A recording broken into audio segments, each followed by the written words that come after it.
Because I'm me, the question I've been asked most lately is, hey, are you gonna get the Z Fold 8 or the Z Fold 8 Ultra? The answer is the Ultra. And the reasons are probably not what you were thinking. Yes, it does have better specs. I tend to get the best version of any individual piece of technology that I can, but I also like the newest, shiniest version of any technology that I can get a hold of. So in this case, what it actually wound up coming down to is the physical design of the base model. And as I go through these three, you might think, oh, these are very minor nitpicks, Steve. It's not really a problem. It's really in the perspective of the person. Some of you are going to sit through one of these sections and go, yeah, you're dumb.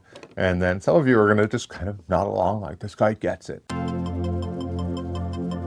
The placement of the speakers is dumb. Look, I understand that maybe there's not enough room on this side with all the little phone components and everything in there to fit the speakers as well. But I would raise the counter argument that is really Samsung's fault, because they keep going thinner and thinner and thinner and thinner just because they can. It won't be long until they can't actually fit the phone components inside of their phone.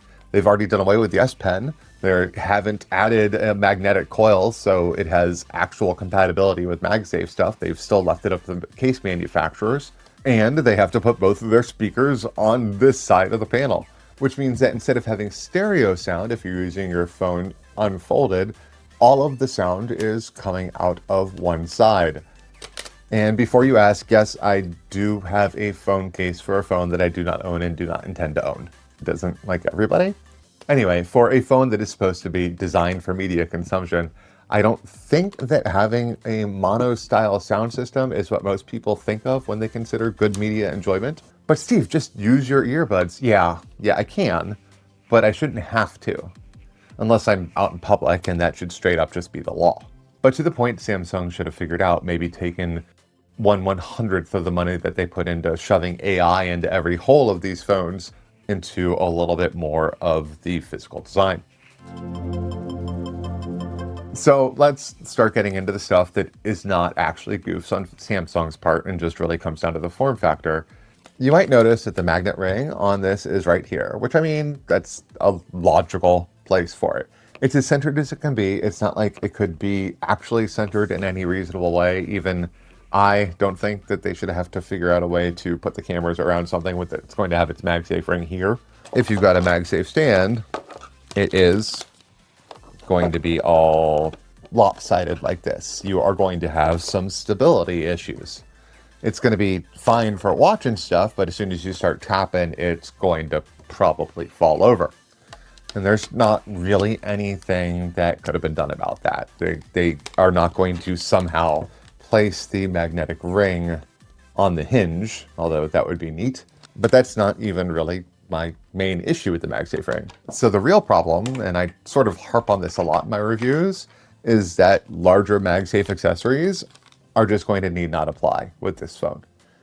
But in a completely different way than what I generally cover. As you can see, like I said earlier, with only 2 camera lenses, it fits on there just fine, no bumping with the camera island. However, with a phone this short, it is just kind of dangling off of the bottom here. That is going to be an issue, because not only does it look silly, but it's also just kind of completely undermining the whole form factor thing of the phone. So I don't think a lot of people are really thinking about that. Also, you could just very easily knock this. Right? Yes. I don't think I've seen anyone else talk about, which I think is interesting, but it's also something that I perhaps care about more than your average person, so much so that it is part of the reason I even made this channel to begin with. Now, you see, unfolded, I think we can all agree that the form factor that you're supposed to consume your media in is like this, right? Everyone's on board? It's the most like a TV screen. However, let's say you like to play games and you have a USB game controller. It's just not going to go on there. That's not where the USB port is. The USB port is down here because that is where USB ports are on phones. I think we can also agree that it would be rather silly to play your games in portrait mode like this, just to have your USB port on the side.